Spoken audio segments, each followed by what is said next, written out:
Hello বন্ধুরা, আমার সিপিডিয়া চ্যানেলের পক্ষ থেকে সকল দর্শককে জানাই আন্তরিক প্রীতি ও শুভেচ্ছা। বন্ধুরা, আজকেও আমি আপনাদের সামনে নিয়ে এসেছি একটি নতুন ভিডিও।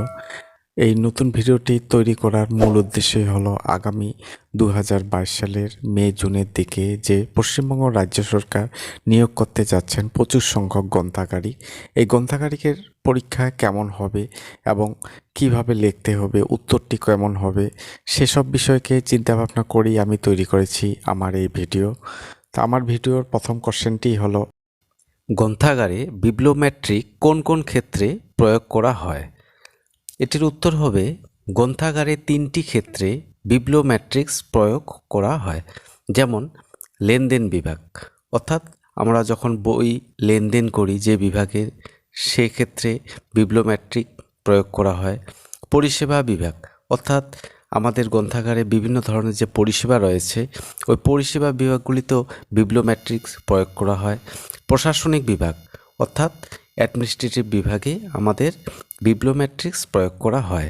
লেনদেন বিভাগে দেখানো হয় কতকগুলি বই লেনদেন হয়েছে, অর্থাৎ একটি নির্দিষ্ট সময়ে কতকগুলি বই ছাত্রছাত্রীদের লেনদেন করা হয়েছে, এটি দেখানো হয় লেনদেন বিভাগে।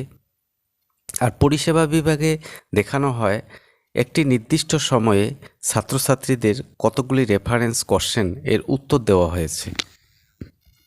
তারপরেই হচ্ছে প্রশাসনিকে দেখানো হয় যে ক্যাটালগ ক্লাসিফিকেশন একটি নির্দিষ্ট সময়ে কতকগুলি করা হয়েছে। পরবর্তী কোশ্চেনটি হলো গ্রন্থমিতি কাকে বলে?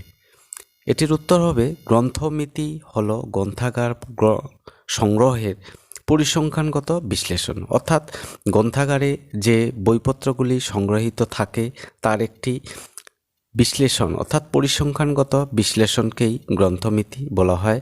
এই গ্রন্থমিতি এর দ্বারা বোঝা যায় গ্রন্থাগারে কতকগুলি গ্রন্থ সংগ্রহীত আছে, কতকগুলি লেখকের গ্রন্থ আছে, গ্রন্থগুলির এডিশন কি, সবই এর দ্বারা ধরা পড়ে। এটি হলো গ্রন্থমিতি। পরবর্তী কোশ্চেনটি হলো গ্রন্থাগারে পরিসংখ্যানকে কয় ভাগে ভাগ করা যায় ও কি কি? গ্রন্থাগারে পরিসংখ্যানকে 3 ভাগে ভাগ করা যায়। একটি হলো প্রযুক্তি বিভাগের পরিসংখ্যান, অপরটি হলো পরিষেবা বিভাগের পরিসংখ্যান, তারপরে হচ্ছে বিবিধ পরিসংখ্যান। প্রযুক্তি বিভাগের পরিসংখ্যান বলতে এখানে বোঝানো হয়েছে ক্যাটালগ ক্লাসিফিকেশন কেমন করা হয়েছে এই বিভাগে, সেটাই দেখানো হয়। আর পরিষেবা বিভাগের পরিসংখ্যানে দেখানো হয় রেফারেন্স কোশ্চেন, অর্থাৎ রেফারেন্স সার্ভিস কেমন দেওয়া হয়েছে পাঠকদের, সেটা পরিষেবা বিভাগে দেখানো হয়। এবং বিবিধ পরিসংখ্যানে দেখানো হয় শূন্যপদ কত, কর্মী কত, কাজের ধরনটি কেমন, এসব বিষয়গুলি দেখানো হয়। এটিকেই বলে বিবিধ পরিসংখ্যান। পরবর্তী কোশ্চেনটি হলো তথ্যের অধিকার কাকে বলে?